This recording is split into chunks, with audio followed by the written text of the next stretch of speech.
In this video I'll be talking about visibility of consumer context and the impact that can have on supply chains. This work draws on a paper, Visibility of Consumer Context, Improving Reverse Supply with Internet of Things Data, published in Supply Chain Management, an international journal.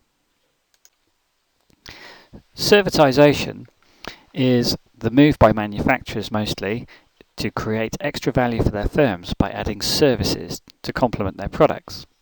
Now, I think that there's opportunity to servitize the home. Many processes could be provided by firms, and Internet of Things data can be used to enhance supply chains and allow more services to be created and supply the home. First, can we agree what value means? All these things are valuable, so conceptually we could take value to be some measure of goodness. We need to shift the perception in value from the point of exchange to the point of use. Value is typically defined or understood at the moment of exchange. Value is frequently seemed objective, it's defined externally. Measures of value are often firm-centric and typically money. An effective way to strategize or to innovate is to change the way we think about value, away from thinking of at the point of exchange, but thinking of how people use things, how good something is when you use it. Surely that's what we mean by value. To understand value, we need to have a unit of analysis. So value of an object or a service is realized during the experience of it, its use. And that use happens at a specific time and place in a setting, that's its context. And suppliers need information about how and when their offerings are employed in various use processes. So value creation can be considered through the relationship lens. And this event, this use of a service can be described through thinking about encounters or episodes when consumers link with providers and experience service. These are opportunities to collect data about what's going on, about the consumer's process and resources. And using Internet of Things, we can get visibility of consumer use. Well, what is visibility? There are three main perspectives. Visibility can be thought of as the access and use of information across supply chains. It can be thought of as the properties of information exchanged, or the capability that brings attention to the exceptions in supply chain execution and facilitates action. So that's sense and response. So visibility has been developed within performance management, and supply chain information availability is often not seen as a problem by managers, though communication and sharing does seem to be ineffective. Measures are often money. We typically see financial measures being used, non-recurring costs and things like that, but they're quite misleading. And we can classify measures as static measures, which are the lagging indicators, dynamic measures, which are somehow forecast based and help you act on when things are going wrong.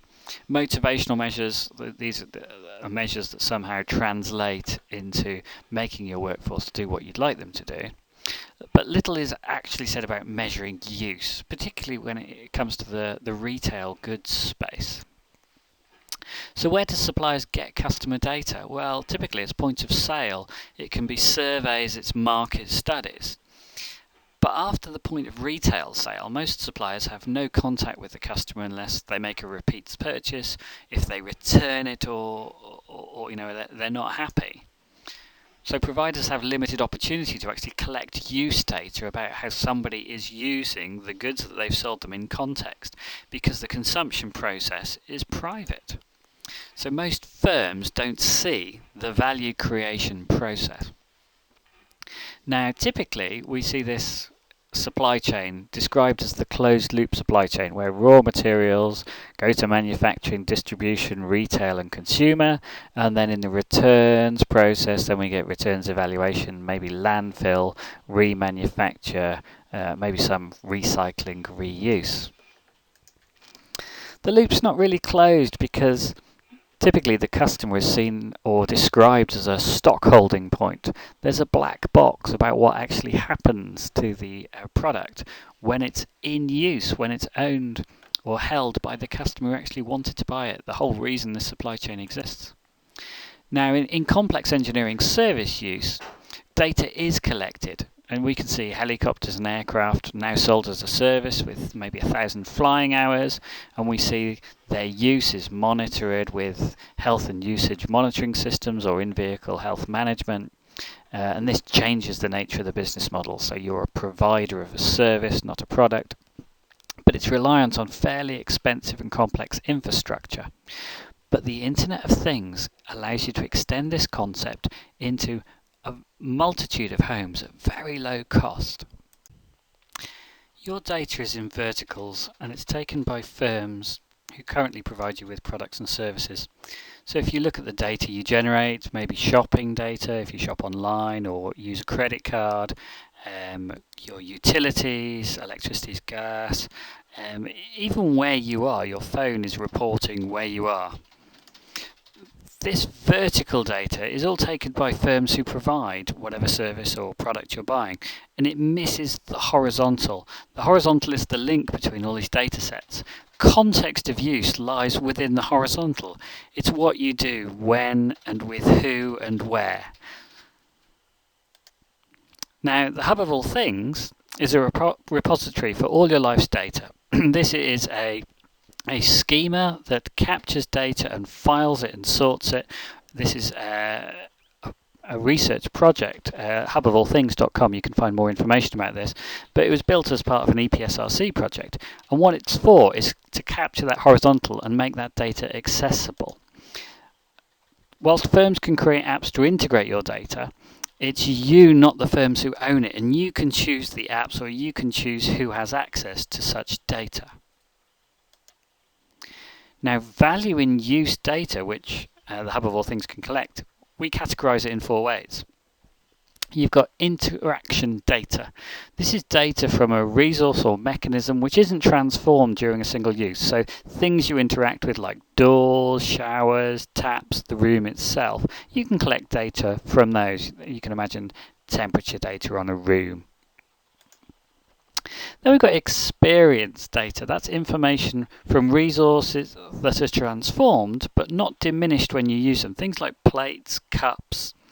When you drink from your nice ceramic coffee mug, you've experienced the mug, it's transformed, but it's not really diminished. You just need to wash it and then your mug's good to go again.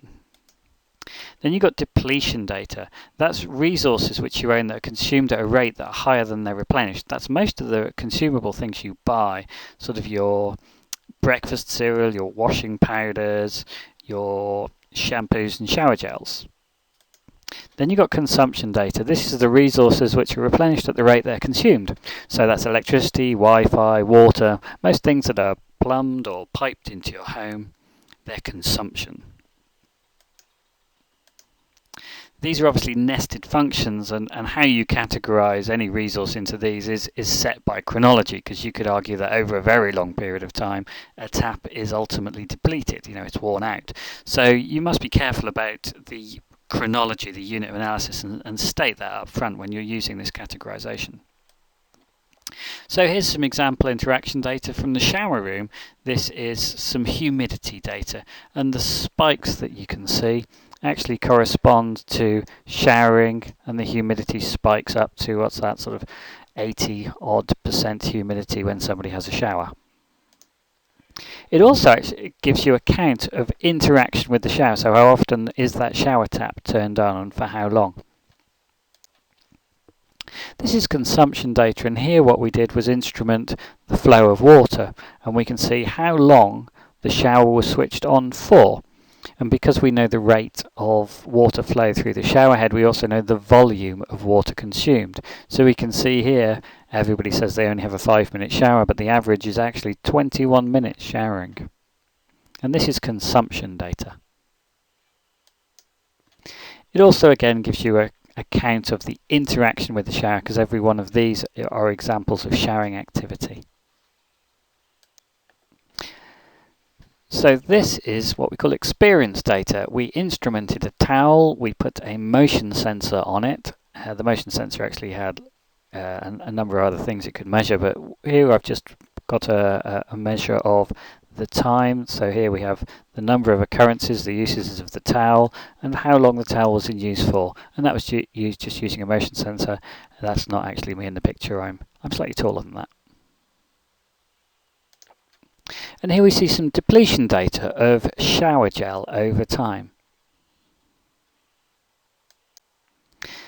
And this is toilet roll. We do have from Edinburgh University created this Wi-Fi enabled toilet roll holder, and here we can see consumption of toilet roll over time. Now those are obviously all single measures, but when we start linking data together we can see the effect. Here we've got some ethnography that tells us this is consumption of shower gel over time. We can see here that the ethnography told us that the dog knocked over the bottle of shower gel, so we have a big spill. But also using Fitbits and things like that, we can pick up running activity. And here we can see the shower after the run, and we can see from that that the consumption of shower gel and actually the shower time itself, both of them double after somebody's been running. So running increases both shower time and shower gel consumption by 100%. The other thing we can see from this data is all the various products that are consumed during showering activity. So we can see what products that somebody uses in the shower, for how long, in what combination. And there we start to understand context, use, consumption. Very useful information for companies. So sensors are identifying individuals, their location, measuring consumptions within the environment, and we can start to tell stories, understand people's lived life. This gives insight into use and context. Using that data, firms can make apps and link into our life in real time. So when you leave the house, maybe your house can text you that you're running out of shower gel and you're going to be driving past a Tesco's or another supermarket, and why don't you pick some up?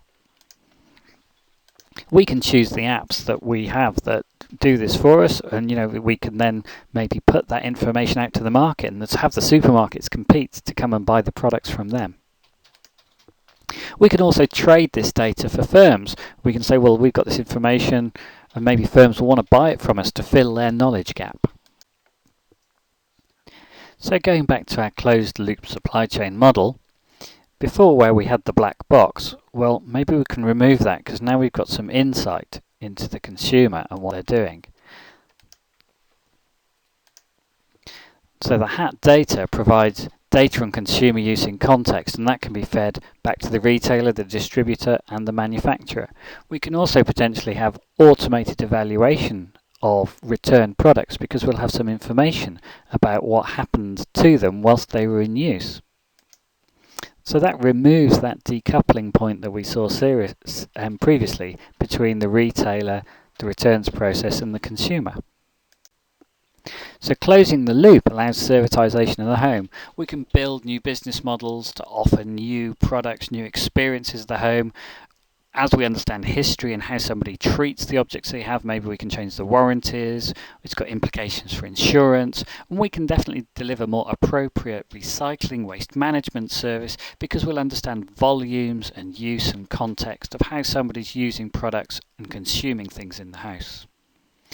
So, in summary, value is created in use. Currently, firms have limited visibility of the use of their objects in the home space, but IoT will help us gain visibility, have data on what people are doing, and that will allow us to create much better integrated forward and reverse supply chains. More importantly, I think there'll be many opportunities to innovate and create new businesses around serving the home space. So, a lot of this work comes from the Hub of All Things, hubofallthings.com project. We've actually got HAT platform providers already in the market, Noggin and Enable. If you look us up on Facebook, you'll also find a group there with more information.